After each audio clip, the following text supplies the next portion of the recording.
Hi, this is Keith F. Sheldon. Thank you for joining me again for another episode of Son of Swift Genealogical Pursuits.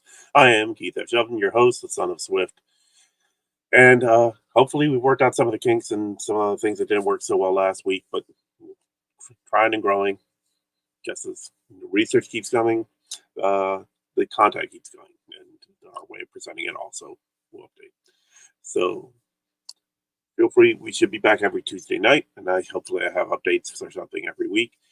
As always, you can keep up with us on the Tumblr, sonofswift.tumblr.com, and see what posts I put up there. And then, of course, join us on Tuesday nights. If you have any questions, feel free to reach out either in the comments or on the blog, or you can email me at, yeah, so you can, yeah, got a question, you can email me at Shovlin at gmail.com. That's Seibhlin, the Gaelic spelling of Shovlin. If you're still worried, still not sure about the name, just go back to the first episode, watch it again, or you can always ask the question. But building off of last week, first I want to talk about uh, the concept of brick walls. Now, during genealogy research, we're not going to find everything we're looking for, and that's been a consistent problem I have had over the years. When I think about the fact that I have been doing this research for some time, there's been so many things that I've run into over the years that haven't quite worked out the way I expected. All right, here's the main tree. I'm going to try to make it a bit bigger and a little bit easier for you to see this week. So, going back on my family name, the first Shovlin in the United States of my family was James J. Shovlin, who was born 1838 in Ireland and then came over on the Albion, landed in New York on March 29th, 1855. And I know that because I used to spend my Tuesday nights at the National Archives going through ship records. This is back before any of that stuff was digitized. I was going through the microfilm. And that's in spirit of those nights. That's why I'm doing this podcast on Tuesdays, because the Tuesday used to be the night the National Archives was open a couple hours later. So at the time, I was working on a contract position for the Justice Department downtown, the Office of Immigration Litigation. I would get out of work at 5:30, walk over down in National Archives. I was working. My office was at National Place, right off of Pennsylvania Avenue, about a block and a half from the White House. I would walk over to the National Archives. I'd have to check in my cell phone and my laptop, and then I would go in and do all kinds of research either on their computers or I'd be going through microfilm trying to find things. I knew that he came to this country in 1855. I knew very little more about him other than that. The 1900 census at least listed his arrival as 1855. And through weeks and weeks of painful research, I finally found his record. Slightly different spelling of the last name, but there he was on the Albion. Uh, One of the things that's been in my mind a lot, especially thinking back to those days, those research days when I was working downtown. I would then leave after 2 hours at the archives when they were closing for the night. I would then head over to Harry's Pub on 13th Street. It's my favorite restaurant downtown DC, and it closed about 6 months ago now. So it's sad to see that it's gone. One last time back in November, and unfortunately that one didn't go as well as previous times, but a lot of good memories at that restaurant. Sad to see it's gone. And I actually haven't been to that part of the city since it closed, so I'm not even sure what it looks like sitting empty. But these are all some of the ancillary stories that come with doing family history, because when you're doing research, you can very easily get bogged down in all the files and all the records and burn your eyes out at times with going through microfilm and digital files and everything. So it's nice to have the little things that go along with it to remember. So for years, James J. Shovlin was that brick wall for me. The key breakthrough was about a year ago when I found his death record in the digitized Pennsylvania death records on Ancestry, showing that it actually his death in 1917. Before that record existed, I did not know for certain when he died. I knew it was before 1920.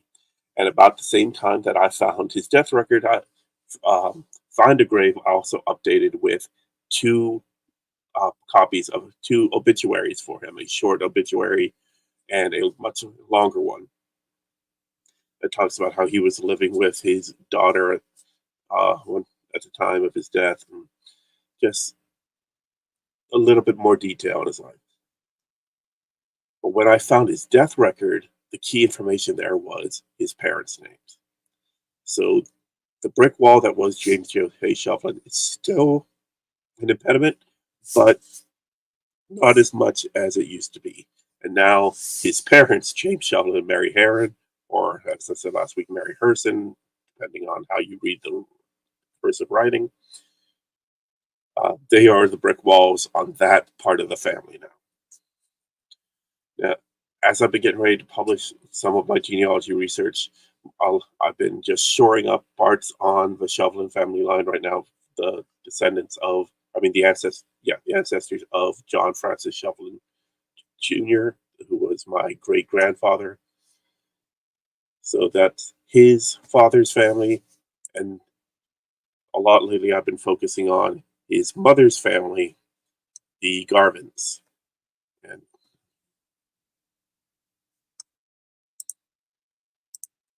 so the story tonight, well, yeah, so brick walls is just that impediment, that seemingly unable to be defeated impediment. But the consider thing is, it is a brick wall, and so you can break it off piece by piece, and then hopefully someday you surmount it. I had that happen when I went back to do research after the family reunion a couple months ago, and I had a huge breakthrough on Perrier's. I knew nothing about Perrier's beyond his parents. I knew his father's name was Basil Perrier, and I had his mother's name in a couple different versions. Finally solidified that was Cowder, and with that, I was able to also, when I realized that his father was like Jean Basile Perrier, that's when I found his parents and his mother's family going back several generations. Now, this week's research, I've been focusing on the Garvin family. Garvins, according to some of the family history I've found, seem to have gotten their start in Scotland and then moved over to Ireland and then moved back over to England during the famine, at least the Great Famine.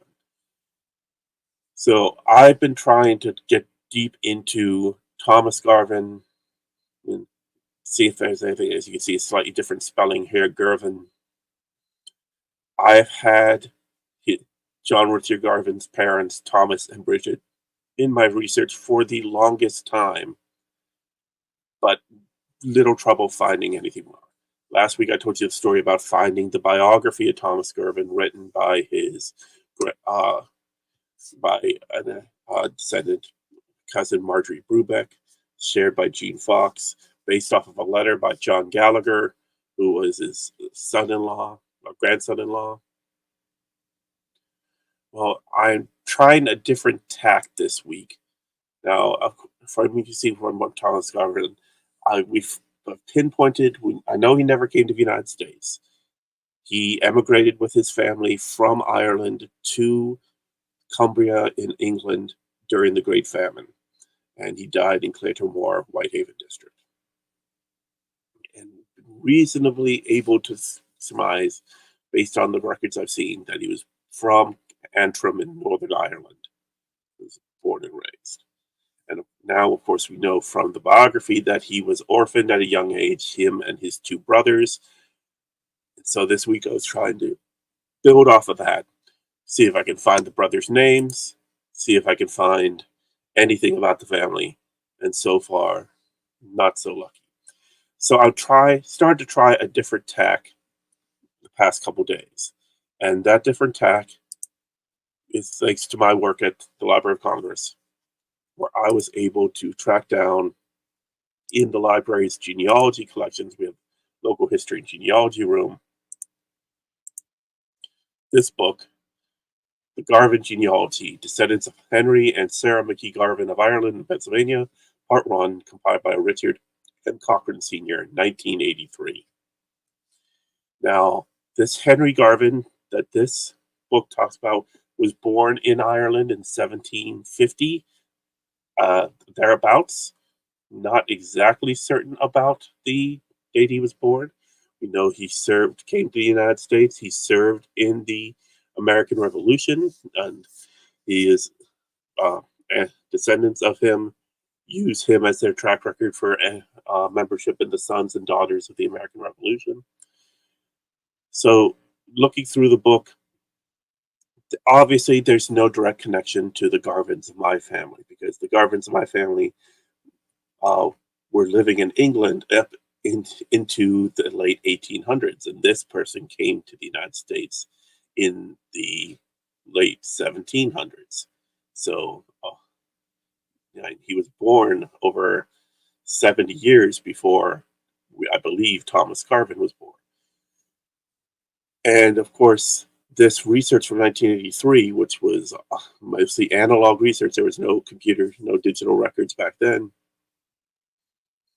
The It does not go farther back from Henry and Sarah McKee. So I decided to try an exercise this week, and using the power of ancestry, I created a new tree. I already had, trees projects I've been working on for years. My tree, my ex-wife's tree, a friend's tree. But I started a new one, the Garvin test tree. How is this feature now? What? There we go. Okay. So here we have Henry Garvin. I filled in his information from the book. How interestingly, uh, I didn't.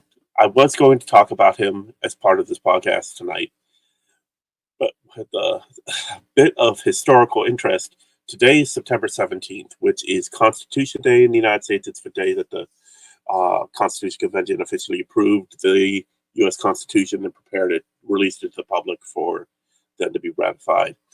But it's another famous day, or perhaps infamous in American history. It's the day of the Battle of Antietam.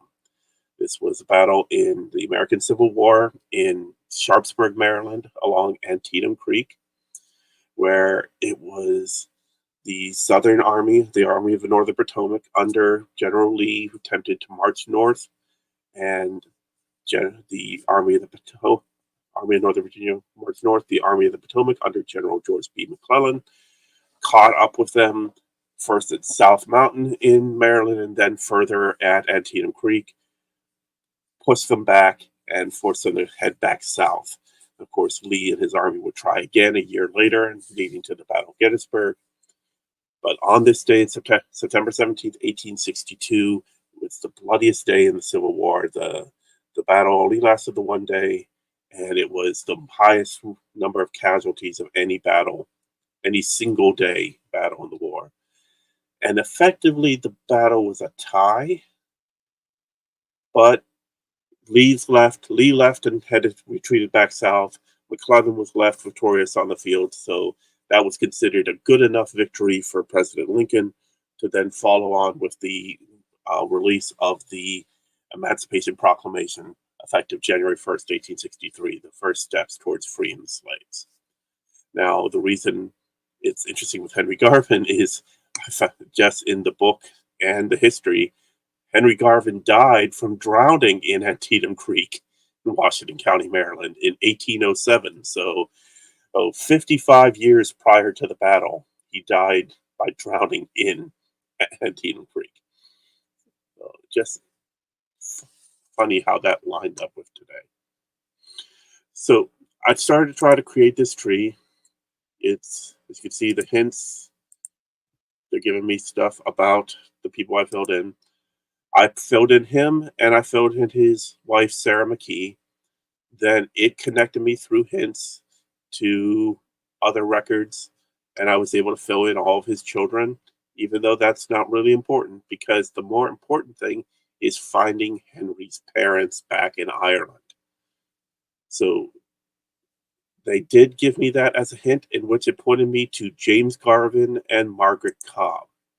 Now, James Garvin here is shown as being born in 1699, which means he would be 50, 51 when Henry was born. Not outside the possibility, but it is unlikely. Do have him married to Margaret Cobb in 1725 when he was 26. So she would have had to be of marrying age, which at that time would have been minimum 15, 16. So she would put her in, if she was 15, let's say, she was born in 1710, she'd be 40 at the time of giving birth to Henry. So this is what all the hints on ancestry have pointed me to. And so far I've accepted them because this is, a test tree. This isn't I, as far as I know, this could just be a similar name, but not for certain that this is my family. Now, this connects back to his father, James Garvin, as suggested by the other trees that I've looked at and the research on ancestry. This James Garvin was born in Scotland, and that Margaret Cobb was married him in Scotland before coming to Ireland. Now, there is, of course, the plantation of Ulster, which happened during the reign of King James I, uh, in which the Irish rebellion had been put down. The properties of the Irish leaders of the rebellion were taken over by the British government, and it was seized. And then they had uh, people from Scotland emigrate over to Ireland and then take on those properties. And that led to the larger population of Scots in Northern Ireland, which led to it becoming a Protestant section, which has led to all the strife that has happened for most of the past 500 years in Northern Ireland, leading up to the separation in 1921, the Troubles thereafter, which finally ended peacefully in 1998. But it's still, of course, a separated section, 6 counties in the north in Ulster, separated from the other 22 counties of Ireland. But it goes back to the plantation of Ulster, which would be, several years before the Garvins would go over if this were for certain Henry Garvin's father. So I'm testing this out. I'm researching this because what I'm hoping to find, since my Thomas Garvin, born 1821 to 24 thereabouts, was left as an orphan, and none of the family that has been researching the Garvins has been able to track down who his parentage was. I'm hoping to find by searching these Garvins that I find it in a different way, being able to find his parents and then a reference to them both dying in like 1826, 1830, and that it would leave 3 sons orphaned.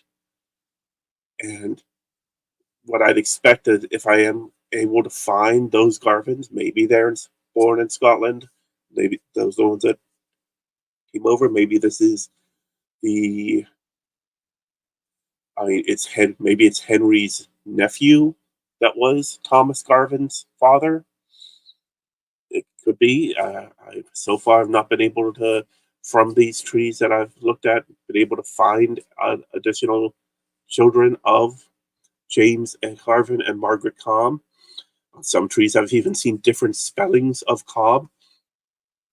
So I'm parsing together all the information that's available to try whatever way possible to solve this mystery and clear this brick wall on the Garvins.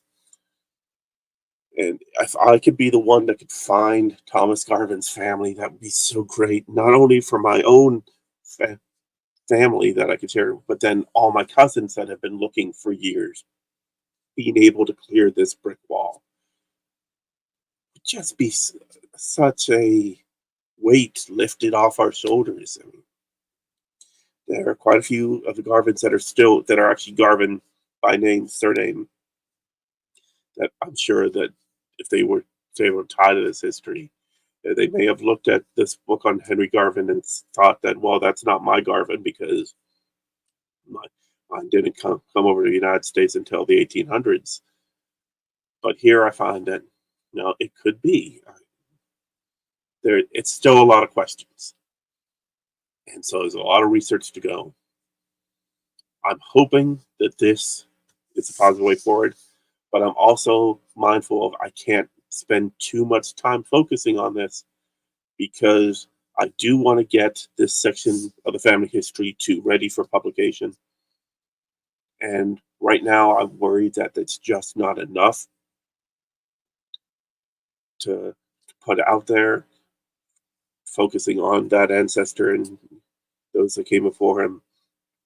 I had this one nice idea of the lost generation. That's those born between 1890 and 1914 as being a good touch point for separating out the research. I, all of my great great grandparents are born in the 1890s. They all fit, they all are lost generation as to when they were born, and they all fit that within my family tree as well. And plus, of course, there's always the fun of bringing up the 1890 census, the darn U.S. Census from 1890, the lost in a fire. It has been bedeviling genealogy researchers for over 130 years at this point, that being lost. So thank you for watching tonight. If you have any questions, feel free to reach out to me. Uh, Always interested to get any other people's thoughts on their research. If you are a member of the Garvin family that might have some information uh, beyond what I've seen on Ancestry online, I'd be happy to hear it.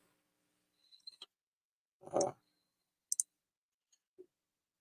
so remember that you can always find my information on Tumblr, sonofswift.tumblr.com. You can reach out to me, email shovelin@gmail.com. And if you'd like to support this channel, just give us a like, give us a share, or give us a subscribe. We're going to be doing these episodes every Tuesday. We're doing I'm trying different content things. I'm doing shorts on Monday called Take a Minute, in which I record a minute of just, well, there was an AS21 video series back when the company was at full operation called 21 Seconds, in which I would capture 21 seconds of life, just like taking B-roll of things around wherever I was, whether it be DC or Pittsburgh or traveling. Now, what I'm doing with Take a Minute is I've still been recording those videos over the years of where I'm just capturing things happening, just for the inner piece of it, just taking a moment to take in what's going on around me. And so I decided to take a minute on Mondays to just have a short, no audio, no music, just the natural sounds, the video. I'll give you information on where it was filmed, when it was filmed, but just take a minute and let go of that. Then we'll have Genealogical Pursuits on Tuesdays. I do the Trucker's Delight live show on Thursdays on their channel. On Sundays, we didn't have one this week because I couldn't come up with a good topic in time, but we'll have the Trek That in concert with Trucker's Delight. So that will be some available on Sunday nights. I'm looking at adding on Wednesday night a literary podcast, picking up on one of the podcasts I used to run back in AS21's heyday, called Literally This Week. What I did with Literally This Week originally was it was all the top literary headlines for the previous week, both based in the US, local, and international, and then having the bestsellers of the week. And then, but it's not going to bring that back exactly, but I will take 10 to 15 minutes to talk about what I've been reading. So that's going to be coming out on Wednesday nights. I don't know if it's going to be a live stream like this or if it's going to be something pre-recorded and then posted, which would probably work better as pre-recorded because I can do it earlier in the day and then add cover shots and uh, other reference things on the screen, the easier to pull up with a little bit of production work. And of course, Trekkers Delight Thursdays, and then if we'll see what else we got to cover. Hockey season coming up in 19 days. Maybe I'll do a hockey podcast once a week. What I'm finding is I just want to do things that share my interests. So genealogy has been an interest for well over 20 years. Hockey's been an interest for most of my life. Reading has been an interest for most of my life. Star Trek has been an interest for most of my life. And I have this channel and I want to be I want to be heard. I want to get information out there.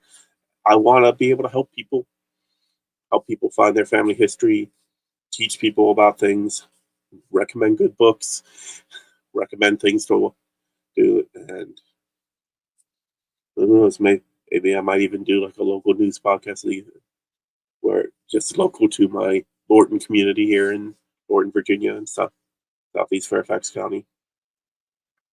We'll see.